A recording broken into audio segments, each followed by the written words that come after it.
వసుదేవసుతం దేవం కంసచాణూరమర్దనం దేవకీ పరమానందం కృష్ణం వందే జగద్గురుం. శ్రీకృష్ణం వందే జగద్గురుం.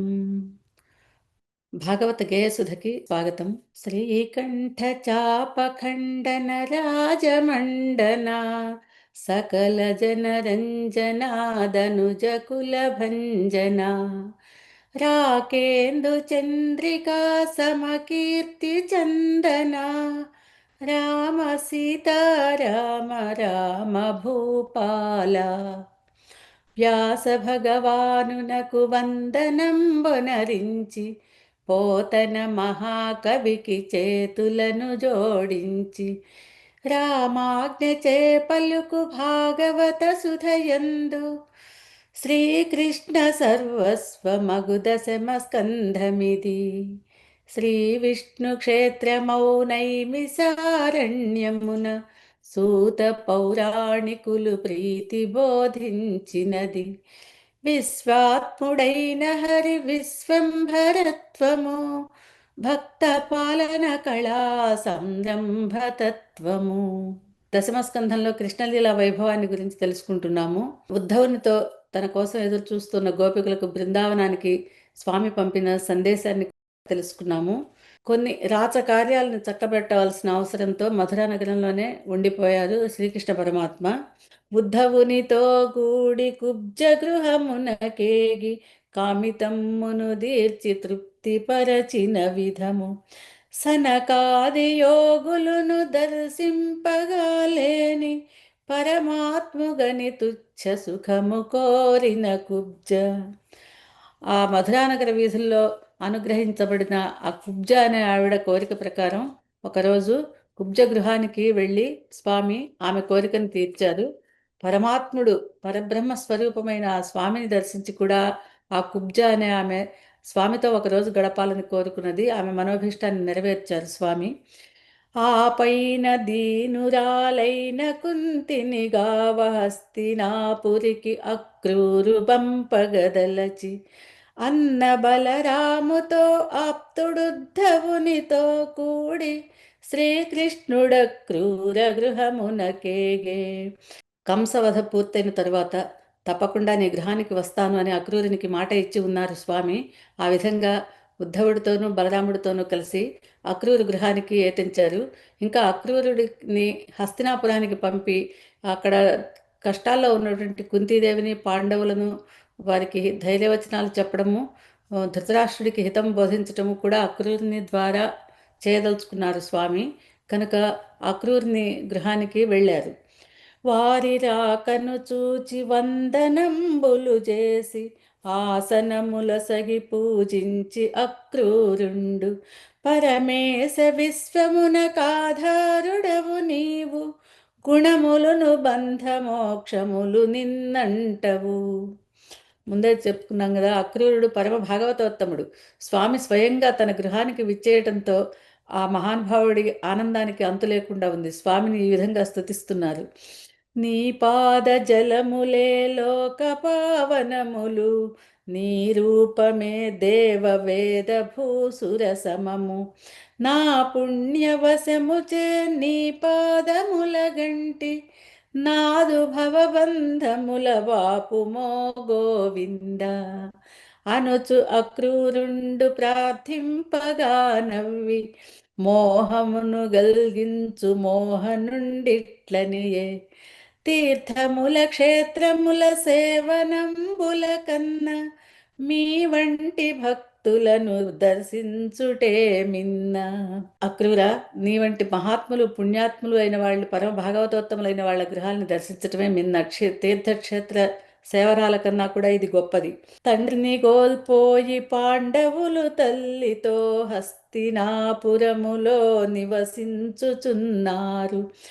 ఈ విధంగా అక్రూరుడికి తెలియచేసి స్వామి తిరిగి తన గృహానికి వెళ్ళారు. అప్పుడు అక్రూరుడు బయలుదేరి హస్తినాపురానికి వెళ్ళారు. ఆ పైన హస్తినకు చేరి అక్రూరుండు ధైర్యవచనముల కుంతీదేవినోదార్చి కురురాజునకు హితము బోధించి ఆ పైన మధురకే తెంచి సర్వమును హరికెరిగించే.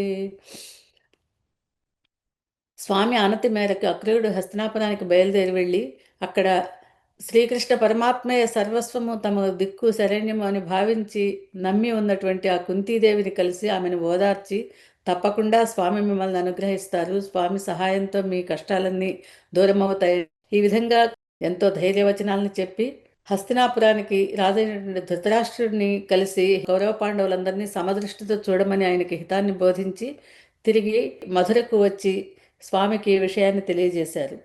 అల్లుడగు కంసుని మరణ వార్తను విని అతని మామ జరాసంధుడను వాడు మధురాపురము పైన దాడి వెడలిన విధము బలరామ కృష్ణులకు భయపడి పలాయనము. కంసుని భార్యలు అస్థి ప్రాప్తి అనే వారిద్దరూ కూడా జరాసంధుడి కుమార్తెలు. తన అల్లుడిని చంపాడు అనే విషయాన్ని తెలుసుకొని జరాసంధుడు వెంటనే మధురాపురం మీద దండెత్తాడు బలరామకృష్ణుల కోసం. అయితే బలరామకృష్ణులకు భయపడి చివరికి పలాయనం చిత్తగించాడు ఆ జరాసంధుడు.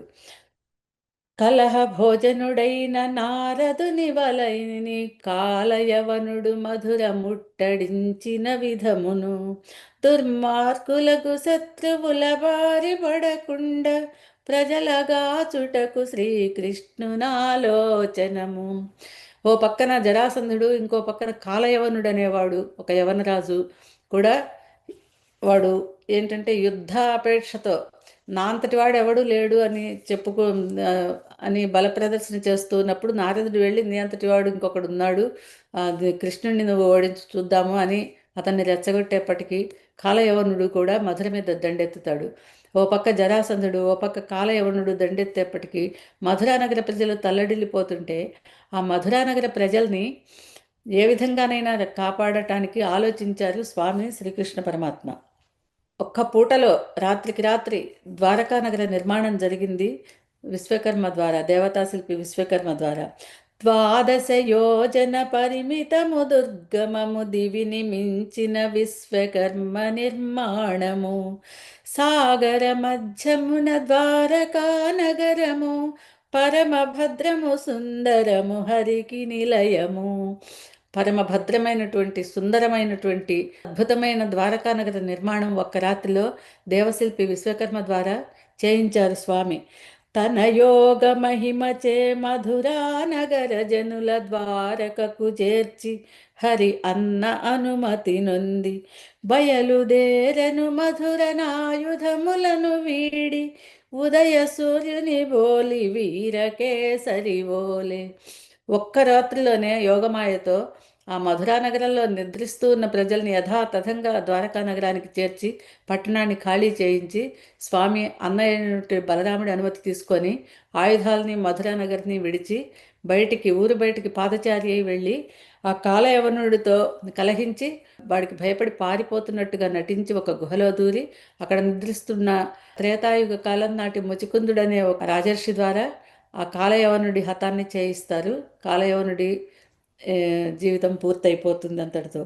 ఆ పైన కాలయవనుని తోడ కలహము ముచుకుందు చూపుచే రక్కసుని దహనము శరణంబు వేడిన ముచుకుందు కరుణించి స్థిరమైన హరిభక్తి నొసగి బ్రోచిన విధము.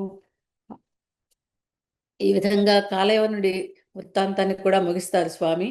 ఆ పైన తనపైకి ఎత్తి వచ్చిన జరాసంధుపై బలరామకృష్ణులు ఉపాయముగా వాని కనుగప్పి ద్వారకను చేరిన విధము వాని భృచుల చేత వనగిరుల దహనము. ఆ తర్వాత తన మీద ఎత్తి వచ్చినటువంటి జరాసంధుడి కనుగప్పి బలరామకృష్ణులు ఇరువురు కూడా ద్వారకా నగరానికి చేరతారు. నీలగళనుత రామ నీరజనయన రామ నిరుపమ గుణాభరణ నిత్య మంగళ రామ నిగమార్థ సంచార నిజ భక్త మందార నీలమేఘ శ్యామ పాహి శ్రీరామ.